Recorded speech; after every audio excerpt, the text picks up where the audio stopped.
de doula para doula. Me conta uma coisa, como é que você se enxerga numa assistência ao parto? Como uma profissional doula ou como um ciborgue? Como um ciborgue? Como um ciborgue? Sim, hoje eu quero falar um pouquinho sobre contrato de doulagem. O que você combinou com a sua cliente? E por que eu tô falando do ciborgue? Às vezes não bate. Às vezes não dá certo. E às vezes você está esperando prestar uma assistência que você não vai conseguir prestar. E aí é interessante que você se prepare para algumas situações que talvez você não esteja esperando. Quero falar de colega doula para colega doula hoje com você. Eu sou a Priscila, eu sou advogada, eu sou doula de parto e educadora perinatal e atualmente ocupo o cargo de diretora jurídica da Associação das Doulas de Minas Gerais, a Minas de Doulas. Mas hoje eu quero falar de colega doula para colega doula. Como é que tá esse contrato? E se for uma indução de parto? Já parou para pensar? Especialmente as colegas doulas que estão começando agora. Agora eu quero fazer uma troca com vocês. Eu quero amarrar um tênis no outro e seguir juntos, para a gente ter a melhor assistência possível. Quando eu comecei lá atrás como doula, eu não imaginava que eu fosse passar por tantas situações que hoje eu passo. Por isso meu contrato ele é tão travadinho, tão bem traçado. Para quê? Para que essa mulher ela tenha a melhor experiência possível de parto, possível dentro daquilo que eu consigo ofertar, dentro da realidade que ela tem, maternidade que ela vai, equipe que ela contrata. Tudo isso a gente tem que pensar na hora de traçar um contrato. Seja no curso de formação em doulagem, seja no curso de aprofundamento, eu oriento as minhas alunas a redigirem seus contratos de assistência ao parto. Não firmem contratos verbais. Por quê? Porque é uma garantia tanto para a doula quanto para a cliente de que esse serviço vai ser prestado onde começa e onde termina essa assistência. Vai ser uma assistência ao parto exclusiva, não vai ter uma educação perinatal prévia, não vai ter um acompanhamento pós-parto. Momento de iniciar essa assistência na maternidade, isso é tão importante, né? Vamos lembrar que essa relação é uma relação que vai seguir pelo CDC, pelo Código de Defesa do Consumidor. Nós, doulas, somos prestadoras de serviços.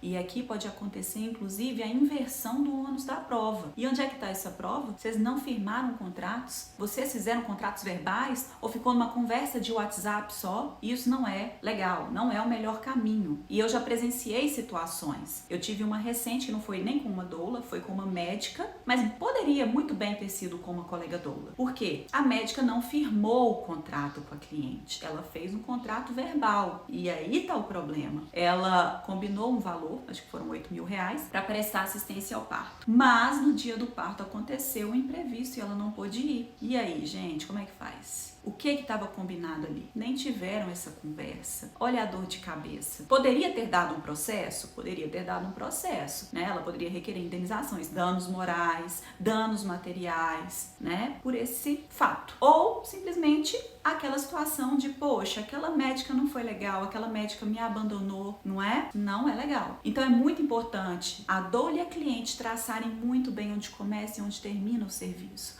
Cada situação, cada possibilidade, coloque no papel. Converse com a sua cliente. Não deixe de redigir, de firmar, de conversar. Só que nem tudo vocês sabem no inicinho, né? Quando vocês estão começando. Eu não sei se quem tá me assistindo já tá mais pra frente, dentro da doulagem, já presenciou várias situações, ou tá começando agora. Então, eu quero falar um pouquinho sobre isso. No vídeo de hoje, eu vou te ajudar a traçar no contrato onde começa e onde termina a assistência ao parto. Vamos focar no dia do parto. Quando é que começa, quando termina. As situações de educação perinatal e as situações de acompanhamento pós-parto, nós não vamos falar agora. Mas se você quiser saber mais sobre isso, como traçar no contrato, eu recomendo que entre aqui no link da descrição do vídeo. Tem os cursos de aprofundamento e de formação de doulas. Agora, eu vou fazer uma parte 2 desse vídeo também, para falar das situações de ausência, como essa que aconteceu com a médica que eu falei. O acompanhamento de parto é muito individual, então é importante que cada doula e cada gestante façam o seu ajuste da melhor maneira possível para aquela realidade. Mas é interessante colocar no contrato as possibilidades. E eu coloco no meu contrato 4 possibilidades. Dependendo da forma como começa o trabalho de parto, vai mudar o início da minha assistência. Essa essa é a forma que dá mais certo para mim e é como eu gosto de combinar com as minhas clientes. Pode ser que para você seja diferente, tá? Mas coloque no contrato do jeito que você achar mais viável para aquela situação. Primeira situação, um parto que acontece em ambiente hospitalar, do início ao fim. Nessa situação eu coloco no contrato que o meu acompanhamento começa após a avaliação do médico plantonista.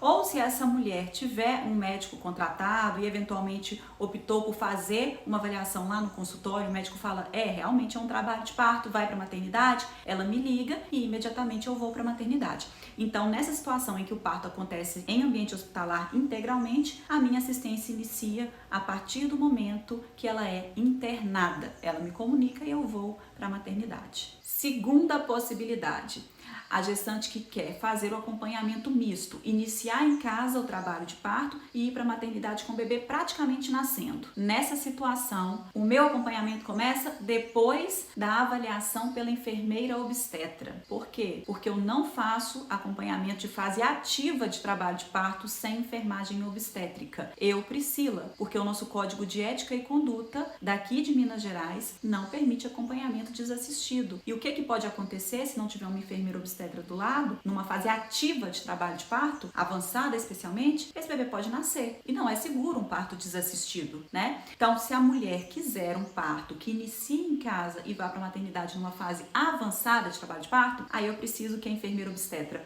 avalie e após a avaliação da enfermeira obstetra, eu inicio o acompanhamento desse trabalho de parto e depois seguimos todas juntas para a maternidade. Terceira hipótese, o parto domiciliar. A gestante, ela quer, além do acompanhamento da fase ativa de trabalho de parto, ela quer o expulsivo em casa, ela quer que esse bebê nasça em casa. Nessa situação específica, eu coloco no meu contrato que o acompanhamento inicia após a avaliação da equipe de obstetrícia. Acompanhamento de parto domiciliar, sempre com uma equipe de obstetras. Depende da região, tem região que permite médico, tem região que não permite. Aqui em Minas Gerais, essa equipe de obstetrícia é formada por enfermeiros e enfermeiras obstetras, uma equipe multiprofissional para a assistência do parto domiciliar, apenas nessa hipótese, né? Sem equipe, não tem acompanhamento de parto domiciliar, né? No meu contrato, sem acompanhamento de parto domiciliar. E quarta hipótese, em situações de indução de parto. Aí já é tudo diferente, porque tem que ser em ambiente hospitalar, né? Como é que eu faço em caso de indução? E por que eu falei pra vocês no início desse vídeo, você é uma doula ou você é um ciborgue? Aqui eu tô falando de indução em fase latente. Quero conversar um pouquinho com você sobre isso. Se você já é uma doula com uma jornada dentro da doulagem, você sabe bem quanto tempo pode levar uma indução, quanto tempo pode levar uma fase latente de trabalho de parto. Mas se você é uma colega que está chegando aqui agora no mundo da doulagem, pode ser que você ainda não tenha esse parâmetro, então eu vou te contar. Uma indução de trabalho de parto, ela pode levar muito tempo, 24 horas ou talvez mais. Eu tenho uma doulanda, né, que na verdade eu fui educadora perinatal dela, eu não fui doula porque ela mora em Varginha, uma advogada maravilhosa de Varginha. Essa advogada maravilhosa de Varginha, ela iniciou uma indução na cidade dela com o misoprostol. E lá eles colocam um comprimido a cada 6 horas e vão até 8 comprimidos. Isso dá um total de 48 horas para a mulher entrar em trabalho de parto. Algumas vão entrar no segundo comprimido, no quarto comprimido, algumas vão entrar no 8º. E essa advogada maravilhosa, a Suziana, ela chegou ao 8º comprimido, 48 horas de indução, não engrenou, né? E ela foi um daqueles casos em que é necessária uma cesariana, né? Não entrou em trabalho de parto. Mas por que eu tô trazendo o caso da Su aqui para vocês? Imagina uma doula dentro de um ambiente hospitalar, acompanhando uma indução do primeiro comprimido ao último, 48 horas de indução. Essa doula lá no ambiente hospitalar, ela não tem um lugar para ela dormir. Como é que ela vai fazer para descansar? Ela vai deitar no chão, porque na cama da gestante ela não vai deitar, né? Nem pode. E dependendo da estrutura da instituição da maternidade, mal tem uma cadeira dura para o acompanhante. Ela vai estar lá com o acompanhante dela e com você. Então você ali desconfortável em pé por 48 horas. Numa situação em que essa mulher mulher, ela colocou o primeiro comprimido de miso, né? E a vida vai mostrando isso pra gente. Início de indução de trabalho de parto não é hora de fazer exercício, não é hora de ir pra bola, não é hora de subir essa escada. Porque se ela ficar fazendo isso lá no início, onde o colo não tá maduro, o que é que pode acontecer? Ela vai entrar em exaustão e na hora que ela de fato entrar em trabalho de parto, que é a hora boa de verticalizar, de movimentar, ela vai estar exausta e pode se entregar, né? Então o ideal é que ela descanse enquanto não está sentindo contrações ainda, enquanto o trabalho de parto não entrou, não aconteceu. Por isso, numa indução de trabalho de parto, eu, Priscila, vou quando? Quando ela entrar em trabalho de parto. Já que ela vai para maternidade do jeito que ela tá aqui agora, como eu, ela vai sem estar em trabalho de parto. Na hora que ela engrenar, na hora que ela sentir contrações, ela vai me ligar e imediatamente eu vou. Então, como que eu coloco no meu contrato? Eu tenho uma cláusula específica no contrato para indução de trabalho de parto, onde eu combino com a gestante que, em caso de indução do trabalho de parto, o meu acompanhamento inicia quando ela entrar em trabalho de parto ativo. O que seria, caso ela não precisasse da indução, né? Ela começou a sentir contrações em casa, vai para maternidade e eu vou. No caso da indução, ela vai para maternidade sem estar em trabalho de parto e quando começarem as contrações, eu vou iniciar o acompanhamento. Agora, a gente tem que lembrar que a doula, ela faz um acompanhamento de suporte emocional, além do alívio das dores. Então, dependendo da situação, se a gestante demandar um suporte emocional antes de sentir contrações, claro, óbvio, né, que eu vou antes. Então, eu deixo isso muito bem combinado. Eu gosto até de fazer uma reunião com a gestante antes,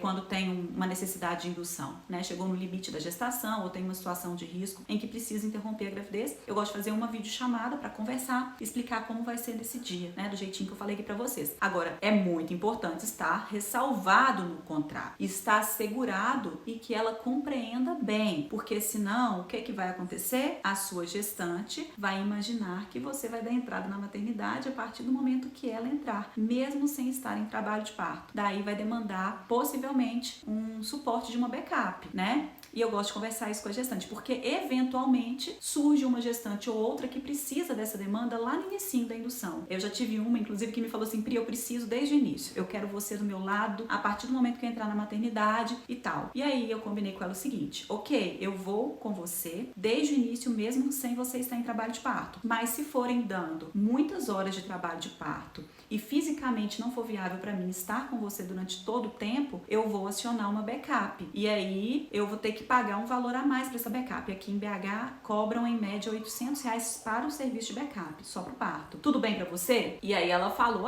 ok, tudo bem? Então tá bom, né? No caso não precisou porque foi um trabalho de parto super rápido, mas poderia ter demandado. Então é legal deixar isso claro para a gestante, porque pode ser que essa gestante queira muito você e a fase ativa é a hora que ela vai precisar de você, porque tem um vínculo ali, né? Então deixe claro: ok, eu posso iniciar desde o momento da internação, mas na hora que você mais precisar de mim, pode ser que eu tenha que acionar uma backup. Tudo bem? Tudo bem. Então tá ok, mas conseguindo no contrato. Em relação à fase latente do trabalho de parto, é muito parecido com a indução. Converse com a sua gestante, combine com ela, mas leve em consideração que fase latente pode durar um dia, 2 dias, né? E não vai ser um acompanhamento na maternidade, vai ser um acompanhamento na casa dela, porque se for na maternidade é internação precoce e a gente sabe como que é a realidade, né? Ocitocina, rompimento de bolsa, não é legal internar em fase latente. Então, se for fazer o acompanhamento da fase latente do trabalho de parto, não precisa de enfermeira. Afinal de contas, ela não está em trabalho de parto ativo, né? Você pode ficar na casa dela sem a enfermeira, mas é para dar um suporte mais emocional. No alívio da dor vai ser uma bolsa de água quente. Então, geralmente, não demanda o suporte da doula na fase latente, mas se demandar, consigne no contrato, ok? Consigne no contrato. E talvez tenha que cobrar um valor a mais também por isso, né? E tem uma caminha lá na casa dela, porque pode ser que você precise dormir lá 1 dia ou 2 dias. Viu, meus amores?